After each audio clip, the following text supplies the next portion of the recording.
الحمد لله رب العالمين والعاقبة للمتقين والصلاة والسلام على رسوله محمد وعلى آله وأصحابه أجمعين وعلى من تبعهم بإحسان إلى يوم الدين. أما بعد فأعوذ بالله من الشيطان الرجيم. بسم الله الرحمن الرحيم. يا بني آدم خذوا زينتكم عند كل مسجد وَكُلُوا وَاشْرَبُوا وَلَا تُسْرِفُوا إِنَّهُ لَا يُحِبُّ الْمُسْرِفِينَ. وقال تعالى وَأَنَّ الْمَسَاجِدَ لِلَّهِ فَلَا تَدْعُوا مَعَ اللَّهِ أَحَدًا. صدق اللہ العظیم. بزرگان محترم اور میرے عزیز دوستوں اور بھائیوں، مساجد روئے زمین کے وہ مقدس ترین خطے ہیں جہاں اللہ تبارک و تعالیٰ کی خصوصی تجلیات پڑتی رہتی ہیں. ان تمام تر مساجد کا تعلق بیت اللہ سے ہے. جس طریقے سے دیگر مساجد اللہ کی ہیں اسی طرح بیت اللہ بھی اللہ کا گھر ہے. لیکن جیسے عام گھروں میں اور مسجد میں فرق ہوتا ہے اسی طریقے سے ایک عام مسجد میں اور بیت اللہ میں بھی فرق ہے. آسان طریقے سے اس کو یوں سمجھ لیجئے کہ انسانی جسم میں روح موجود ہوتی ہے. روح کا کوئی خاص مقام نہیں ہوتا. آپ جسم میں جہاں بھی ہاتھ رکھیں گے وہاں روح موجود ہوگی. تو جسم کے ہر حصے کے ساتھ روح کا تعلق ہوتا ہے. البتہ یہ الگ بات ہے کہ جسم کے کچھ حصے حساس زیادہ ہوتے ہیں اور کچھ حصوں میں حساسیت کم ہوتی ہے. جسم کے حصوں کی حساسیت کے کم ہونے کی وجہ یہ ہے کہ ان حصوں کے ساتھ روح کا تعلق اتنا مضبوط نہیں ہوتا جتنا جسم کے دیگر حصوں کے ساتھ اس کا تعلق مضبوط ہوتا ہے. مثال کے طور پر انسانی جسم میں ایڑی ہوتی ہے. اب ایڑی اتنی حساس نہیں ہے جتنی آپ کی ہتھیلی حساس ہے. اب روح تو پورے جسم میں موجود ہے اور جسم کے ہر حصے کے ساتھ اس کا تعلق بھی ہے، اس کی نسبت بھی ہے، لیکن کچھ حصوں کے ساتھ اس کا تعلق مضبوط ہے اور کچھ حصوں کا روح کے ساتھ تعلق اتنا مضبوط نہیں ہوتا. اسی طریقے سے اس کائنات کے ہر خطے کی نسبت اللہ کی طرف ہے. آپ کے گھر کی نسبت بھی اللہ کی طرف ہے، بیابان کی نسبت بھی اللہ کی طرف ہے، صحرا کی نسبت بھی اللہ کی طرف ہے، مساجد کی نسبت بھی اللہ کی طرف ہے، بیت اللہ کی نسبت بھی اللہ کی طرف ہے. لیکن ان نسبتوں میں فرق ہوتا ہے. آپ کے گھر کی نسبت اللہ کے ساتھ اتنی مضبوط نہیں ہے جتنی اس مسجد کی نسبت اللہ کے ساتھ مضبوط ہے. پھر عام مساجد کی نسبت اللہ کے ساتھ اس قدر مضبوط نہیں ہوتی جتنا اللہ کا خاص گھر یعنی بیت اللہ کی نسبت اللہ تبارک و تعالیٰ کے ساتھ ہے کہ بیت اللہ پر اللہ کی خاص تجلیات کا نزول ہر آن ہر گھڑی ہوتا ہے اور اسے اضافی پروٹوکول حاصل ہے کہ ہر وقت اس کا طواف ہوتا رہتا ہے. کبھی اس کا طواف رکتا نہیں ہے. ہمیں وہاں سفر کر کے جانے کا حکم ہے. ادھر آپ نماز پڑھیں گے اس کا ثواب کچھ اور ہے، بیت اللہ میں پڑھیں گے اس کا ثواب کچھ اور ہے. اس مسجد کے گرد گھومیں گے آپ کو ثواب نہیں ملے گا. بیت اللہ کے ارد گرد گھومنے کو عبادت کہا گیا، طواف کہا گیا، اسے حج کا حصہ بنایا گیا. تو معلوم ہوا کہ اللہ تبارک و تعالیٰ کی خصوصی تجلیات کا مرکز بیت اللہ ہے. یہی وجہ ہے کہ کائنات کے آغاز سے بھی پہلے فرشتوں نے اللہ تبارک و تعالیٰ کے اس خاص گھر کی تعمیر فرمائی. بیت اللہ کی تعمیر کی تاریخ کے بارے میں مورخین فرماتے ہیں کہ اس کی متعدد تعمیریں ہوئی ہیں. اس کی سب سے پہلی تعمیر فرشتوں نے کی ہے اور بقول مورخین کے حضرت آدم علیہ السلام کی پیدائش سے بھی کوئی 2000 سال پہلے فرشتوں نے اللہ کے اس گھر کی تعمیر کی تھی. یہ بیت اللہ کی پہلی تعمیر تھی. بیت اللہ کی دوسری تعمیر حضرت آدم علیہ السلام نے فرمائی ہے. تیسری تعمیر حضرت آدم علیہ السلام کے بعد صاحبزادوں نے فرمائی ہے اور یہی تعمیر حضرت نوح علیہ السلام کے زمانے تک قائم رہی. جب طوفان نوح آیا تو بیت اللہ کی جو تعمیر تھی وہ برقرار نہ رہی اس طوفان کی وجہ سے. چوتھی مرتبہ اس طوفان کے بعد بیت اللہ کی تعمیر حضرت ابراہیم علیہ السلام کے ہاتھوں ہوئی ہے. پانچویں مرتبہ قوم عمالقہ نے اس کی تعمیر کی ہے. چھٹی مرتبہ بنو جرہم نے اس کی تعمیر کی. 7ویں مرتبہ نبی کریم صلی اللہ علیہ وسلم کے جد امجد قصی بن کلاب نے بیت اللہ کی تعمیر فرمائی ہے۔ بیت اللہ کی 8ویں تعمیر قریش مکہ نے کی، اور یہ وہی تعمیر ہے جس میں حجر اسود کو اٹھا کر اپنی جگہ رکھنے کا فیصلہ جناب رسول اللہ صلی اللہ علیہ وسلم نے فرمایا تھا۔ اور اس تعمیر میں قریش کے پاس مصارف کم تھے۔ قریش نے یہ طے کیا تھا کہ اللہ کا گھر بنانا ہے تو ہم نے اس میں وہ مال لگانا ہے جو پاک صاف ہو۔ تو جب وہ مال جمع ہوا تو وہ مطلوبہ مقدار سے کم تھا، چنانچہ انہوں نے پھر بنائے ابراہیمی میں ترمیم کی، جو حضرت ابراہیم علیہ السلام کی بنیادیں تھیں اس میں انہوں نے تعمیر کی کہ وہ پوری تعمیر نہیں کر سکتے تھے، تو انہوں نے اس کے اندر ترمیم کی، 2 ترمیمیں کی۔ ایک تو دروازہ ایک کر دیا۔ حضرت ابراہیم علیہ السلام کے زمانے میں بیت اللہ کے 2 دروازے تھے، ایک دروازے سے داخل ہوتے تھے، دوسرے سے نکلتے تھے۔ قریش کے پاس مصارف کم تھے تو انہوں نے دروازہ ایک کر دیا۔ اسی طرح ان کے پاس میٹیریل کم تھا تو انہوں نے تعمیر میں بھی کمی کر دی۔ حتیم کا جو حصہ آج آپ کو بیت اللہ سے باہر نظر آتا ہے تو قریش نے کیا تھا کہ ان کے پاس میٹیریل کم ہوگا یا جو بھی تھا مصارف کم تھے تو انہوں نے اس کی دیوار آگے کر دی، اور یہ تھوڑا سا جو حصہ تھا یہ بیت اللہ سے باہر رہ گیا۔ یہ بیت اللہ کی 8ویں تعمیر تھی۔ نبی کریم صلی اللہ علیہ وسلم کی یہ خواہش تھی کہ بیت اللہ کو واپس بنائے ابراہیمی پر لے جایا جائے، کہ اس کے 2 دروازے کیے جائیں اور حتیم کو اس کے اندر شامل کیا جائے۔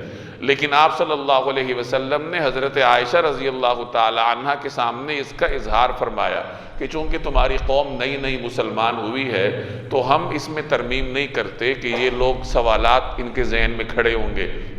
تو قوم میں فتنے سے بچنے کے لیے جناب رسول اللہ صلی اللہ علیہ وسلم نے اپنی اس خواہش کو عملی جامہ نہیں پہنا، چونکہ حضور صلی اللہ علیہ وسلم کی یہ خواہش تھی، اور آپ نے اپنی اس خواہش کو عملی جامہ قوم کی وجہ سے نہیں پہنایا، ان کی مصلحت کی وجہ سے۔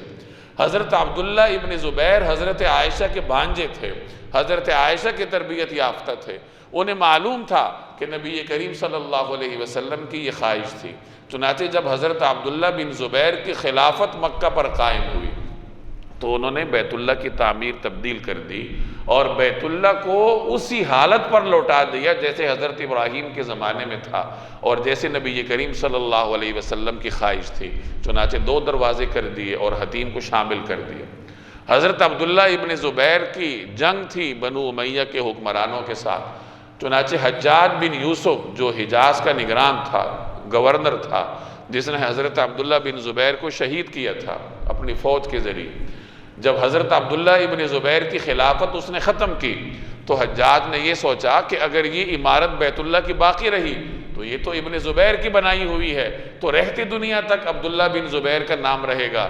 چنانچہ اس نے بیت اللہ کو گرا دیا اور دوبارہ اس تعمیر پر لوٹا دیا جیسے قریش نے کیا تھا، صرف اس وجہ سے کہ دنیا میں ابن زبیر کو لوگ بیت اللہ کو ابن زبیر کی طرف منسوب نہ کیا جائے۔ تو یہ 9ویں تعمیر تھی جو بیت اللہ میں ہوئی تھی۔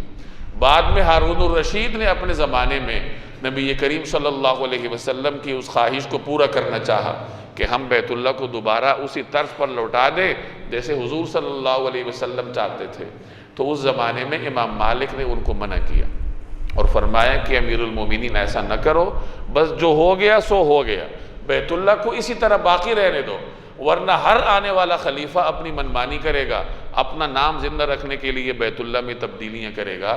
چنانچہ ہارون الرشید نے امام کی یہ بات مان لی اور بیت اللہ میں ترمیم کرنے سے وہ رک گیا۔ تو یہ وہی تعمیر ہے جو حجاج بن یوسف نے کی تھی اور قریش مکہ کے طرز پر کی تھی۔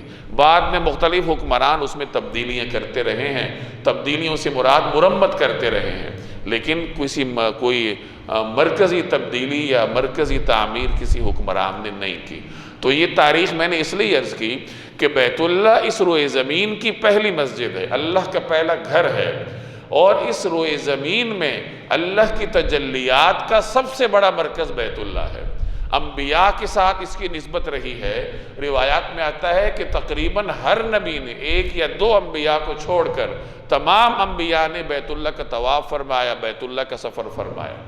اس کائنات میں اللہ کی تجلیات کا دوسرا بڑا گھر مسجد اقصیٰ ہے جو کہ انبیاء بنی اسرائیل کی یادگار ہے۔ حضرت یعقوب علیہ السلام نے اللہ کی وحی کی روشنی میں اس کی بنیادیں رکھی تھیں، اور بعد میں حضرت سلیمان علیہ السلام نے اس کو اپنے عروج تک پہنچایا۔ ہزارہا بنو اسرائیل کے انبیاء علیہ السلام نے یہاں نمازیں پڑھی ہیں، اس کو مقدس حیثیت حاصل ہے۔ بنی اسرائیل کے مقدس ترین شخصیات کا بیت المقدس کے ساتھ یہ رشتہ رہا ہے، تو یہ کائنات کا دوسرا وہ مقدس ترین خطہ ہے جو اللہ تبارک و تعالیٰ کی خصوصی تجلیات کا مرکز ہے۔ جناب رسول اللہ صلی اللہ علیہ وسلم نے جب ہجرت فرمائی اور پہلا پڑاؤ آپ کا قباء میں تھا، قباء میں کچھ دن آپ نے قیام فرمایا، تو نبی کریم صلی اللہ علیہ وسلم نے قباء میں جو سب سے پہلا کام کیا وہ مسجد کی تعمیر تھی۔ کلثوم بن ہدم نام کا ایک قبائلی سردار تھے جو رسول اللہ صلی اللہ علیہ وسلم کے میزبان تھے، ان کی ایک زمین تھی جو کسی کام میں نہیں آ رہی تھی، تو جناب رسول اللہ صلی اللہ علیہ وسلم نے وہاں مسجد کی بنیاد رکھی۔ یہ اسلام کی پہلی مسجد ہے جس کی بنیاد براہ راست جناب رسول اللہ صلی اللہ علیہ وسلم نے رکھی، اور نبی کریم صلی اللہ علیہ وسلم اس کی تعمیر میں صحابہ کے ساتھ بنفس نفیس شریک تھے۔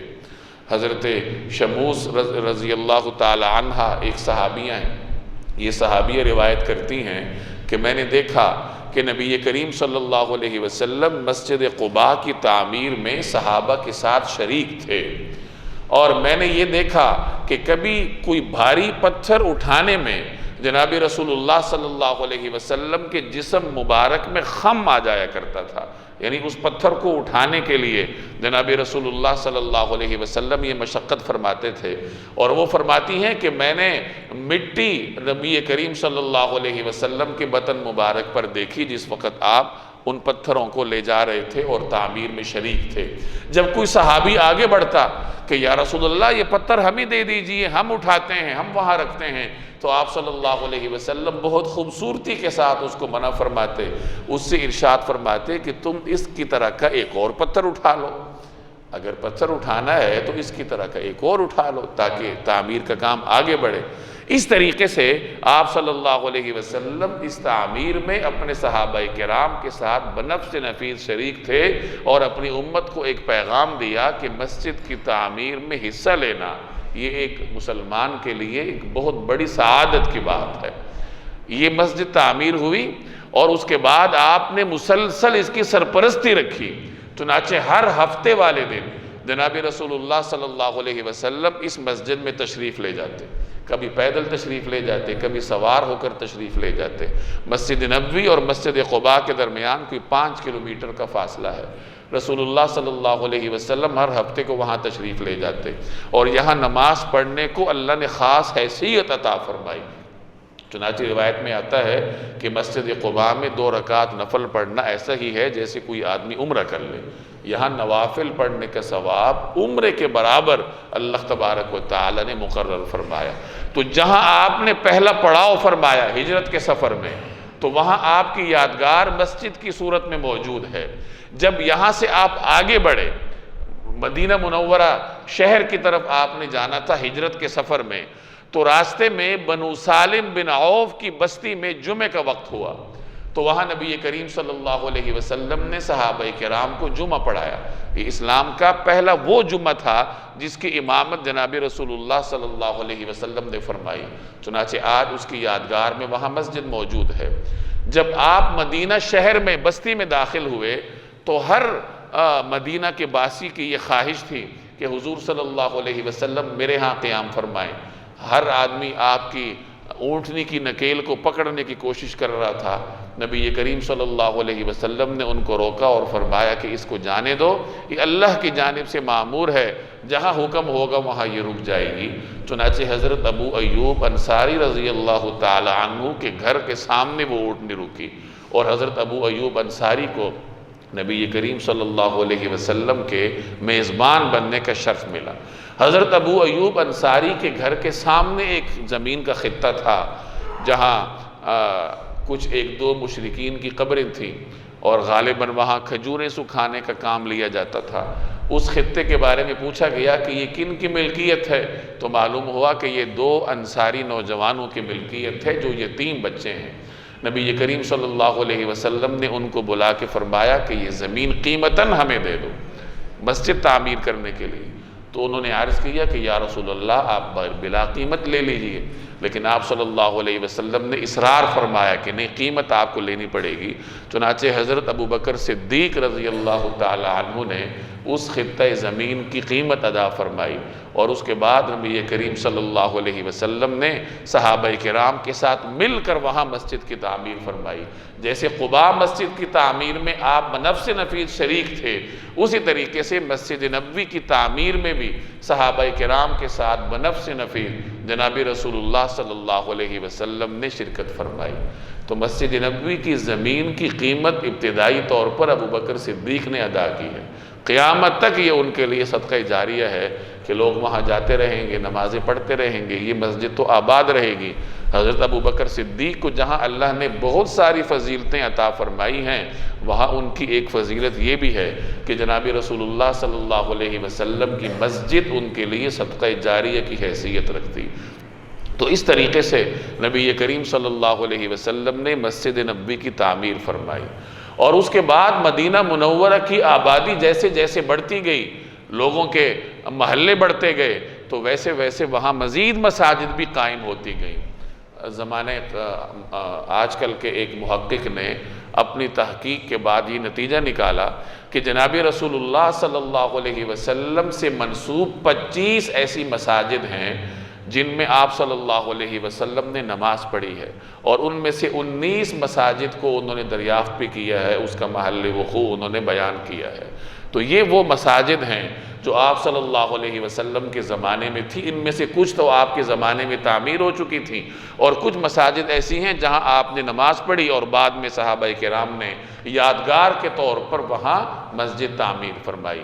تو یہ تفصیل میں نے اس لیے عرض کی کہ مسلمانوں کے معاشرے میں مسجد کی حیثیت بنیادی ہے۔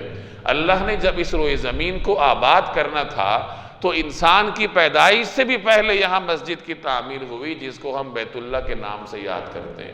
جیسے میں نے عرض کیا کہ وہ اللہ کی خاص تجلیات کا مرکز ہے۔ اس کے بعد انبیاء کے مرکز کے طور پر بھی مسجد ہی سامنے آتی ہے۔ مسجد اقصی اور بیت المقدس یہ بنی اسرائیل کے انبیاء کا مرکز رہی ہے۔ نبی کریم صلی اللہ علیہ وسلم نے جب ہجرت فرمائی ہے تو جو سب سے پہلا کام آپ نے کیا ہے وہ مسجد کی تعمیر تھی، کہ قباء میں آپ نے مسجد تعمیر فرمائی۔ جب آپ مدینہ طیبہ تشریف لے گئے تو وہاں بھی آپ نے مسجد تعمیر فرمائی۔ تو اس تفصیل سے یہ نتیجہ اخذ کیا جا سکتا ہے کہ مسجد اس کائنات کا اہم ترین مرکز ہوتا ہے، اور بالخصوص مسلمانوں کی تہذیب میں مسجد کو ایک انفرادی حیثیت حاصل رہی ہے۔ نبی کریم صلی اللہ علیہ وسلم مسجد کی صفائی پر بطور خاص تاکید فرمایا کرتے تھے۔ ایک روایت میں آتا ہے، روایت کا مفہوم ہے کہ اپنے محلوں میں مساجد بناؤ، اس کی صفائی کا اہتمام کرو اور اس کو معطر رکھا کرو، یعنی اس میں خوشبو کا انتظام کیا کرو۔ حضرت عمر رضی اللہ تعالی عنہ کے بارے میں آتا ہے کہ وہ اپنے زمانے میں مسجد نبوی میں باقاعدہ دھونی دلوایا کرتے تھے، اور جمعے والے دن ہر جمعے کو حضرت عمر کے زمانے میں مسجد نبوی میں خوشبو کی دھونی دی جاتی تھی۔ ایک تابعی ہیں غالباً نعیم بن عبداللہ ان کا نام ہے، وہ اس خدمت میں معروف تھے کہ وہ مسجد نبوی میں دھونی دیا کرتے تھے۔ ایک خاتون صحابیہ تھیں، وہ مسجد نبوی کی صفائی کیا کرتی تھی۔ ایک مرتبہ کچھ دن وہ نبی کریم صلی اللہ علیہ وسلم کو نظر نہ آئیں، تو آپ صلی اللہ علیہ وسلم نے ان کے بارے میں دریافت فرمایا کہ وہ نظر نہیں آ رہی۔ تو صحابہ نے عرض کیا کہ یا رسول اللہ ان کا تو انتقال ہو گیا ہے۔ تو آپ صلی اللہ علیہ وسلم نے فرمایا کہ پھر مجھے بتایا کیوں نہیں؟ چنانچہ آپ ان خاتون صحابیہ کی قبر پر تشریف لے گئے، اور وہاں آپ صلی اللہ علیہ وسلم نے ان کی جنازہ کی نماز ادا فرمائی، اور صحابہ نے بھی حضور صلی اللہ علیہ وسلم کے ساتھ اس خاتون کی نماز جنازہ ادا کی۔ یہ خوش قسمتی اور سعادت اس خاتون کو جو ملی وہ مسجد کی صفائی کی وجہ سے ملی کہ وہ مسجد نبوی کی صفائی کا اہتمام فرماتی تھی۔ ایک مرتبہ رسول اللہ صلی اللہ علیہ وسلم نے مسجد میں تھوک دیکھا، کسی ناواقف نے وہاں پہ یہ عمل کیا ہوگا، تو رسول اللہ صلی اللہ علیہ وسلم نے سخت ناگواری کا اظہار فرمایا۔ تو مسجد میں آلودگی پھیلانے کو سخت منع کیا گیا ہے، یہاں تک کہ اگر کسی آدمی نے لہسن کھایا ہو یا کوئی ایسا عمل کیا ہو جس سے اس کے منہ سے بدبو آ رہی ہو تو اس کے لیے مسجد آنے پر پابندی لگا دی گئی۔ مسجد اس طریقے سے آیا جائے کہ انسان صاف ستھرا ہو۔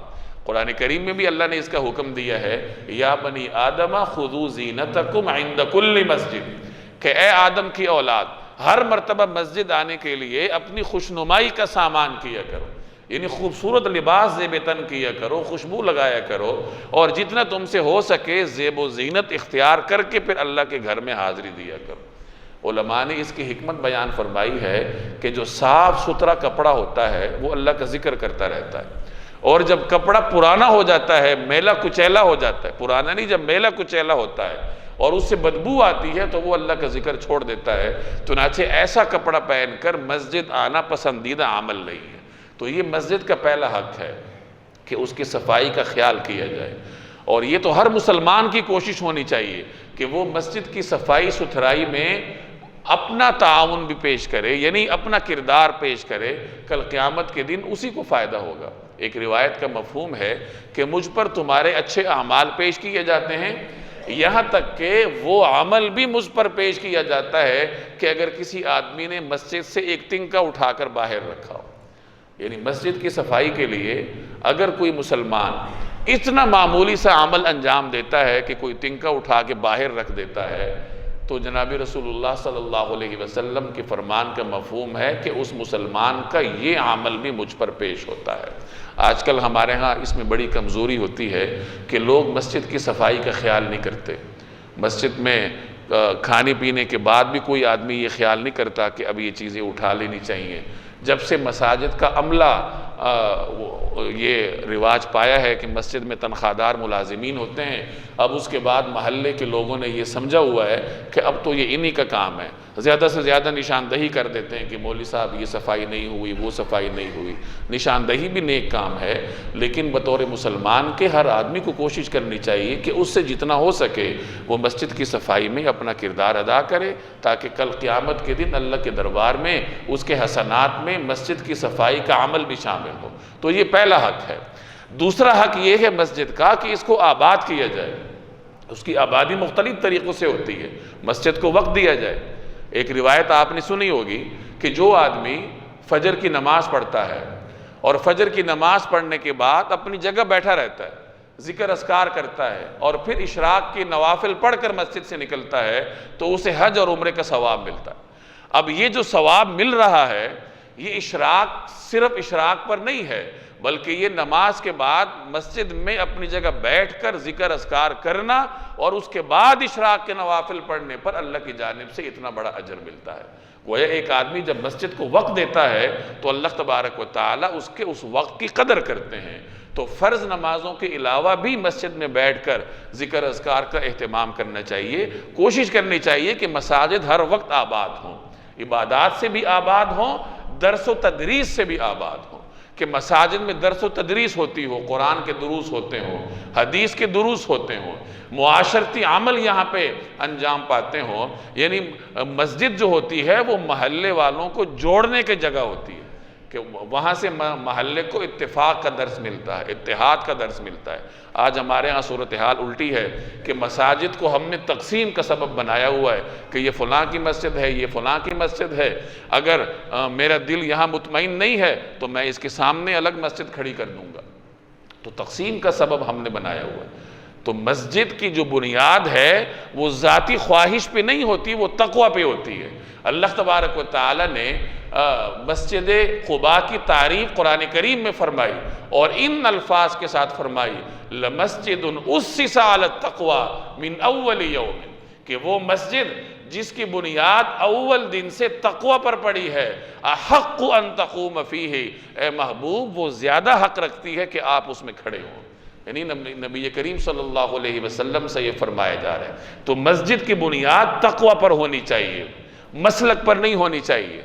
مسلک کی بنیاد پر مسجد کھڑی کرنا یہ تو اپنی ہوس پوری کرنے والی بات ہے کہ یہاں چونکہ میری خواہشات کے مطابق دین کی تعلیم نہیں ہوتی تو میں اسی گلی میں سامنے مسجد کھڑی کروں گا۔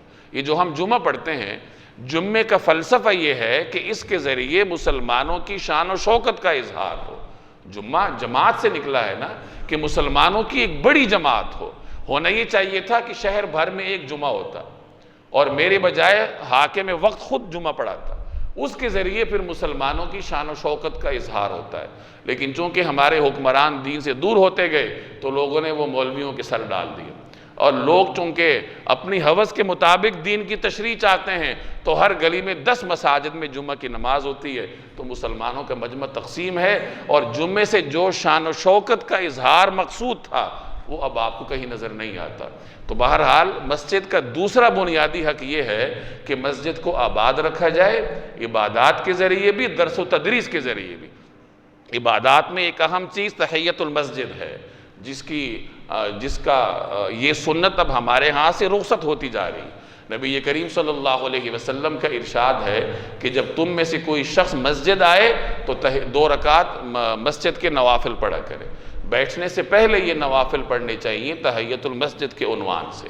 یہ بڑی اہم سنت ہے جس کا اب ہم مسلمان اہتمام نہیں کر رہے۔ تو یہ مساجد کے حقوق ہیں اور ہم ان حقوق کو ادا کرنے کے پابند ہیں۔ آج مسجد کا معاشرتی مقام اگر نہیں ہے تو اس کی وجہ ہماری سوسائٹی ہے۔ علماء بھی کسی حد تک اس کے ذمہ دار ہوں گے، لیکن اس کی بنیادی ذمہ دار ہماری سوسائٹی ہے۔ مسجدوں کا انتظام علماء کے ہاتھ میں تو نہیں ہوتا نا، آپ لوگوں کے ہاتھ میں ہوتا ہے، مجلس منتظمہ کے ہاتھ میں ہوتا ہے، اور عام طور پر ہر مجلس منتظمہ نے اپنے امام کو باندھ کے رکھا ہوتا ہے، ان کو آگے نہیں بڑھنے دیتے۔ جہاں اس قسم کا ماحول ہوتا ہے تو وہاں پھر آپ کے سامنے ہے کہ مسجد کی کوئی کارکردگی نہیں ہوتی۔ جب ایک ایسا آدمی جس کو علم دین سے کوئی نسبت نہیں ہے، جب وہ امام کو اپنے پیچھے چلنے پر مجبور کرے گا تو پھر وہی صورتحال ہوگی جس طرح آپ گلی محلوں کی مساجد میں دیکھتے ہیں۔ تو ہمارا بنیادی فرض یہ ہے کہ ہم مساجد کو اس کا معاشرتی مقام واپس دلوائیں، اور انفرادی طور پر مسجد کی صفائی میں بھی حصہ لیں، مسجد کے اندر عبادات میں حصہ لیں، اور کوشش کریں کہ اپنے اوقات میں سے کچھ اوقات نکال کر مسجد جا کر بیٹھا کریں، ذکر اذکار کیا کریں۔ وہ وقت بھی آپ کا مسجد کی آبادی میں شمار ہوگا۔ اللہ تبارک و تعالی عمل کرنے کی توفیق عطا فرمائے۔ وما علینا الا البلاغ۔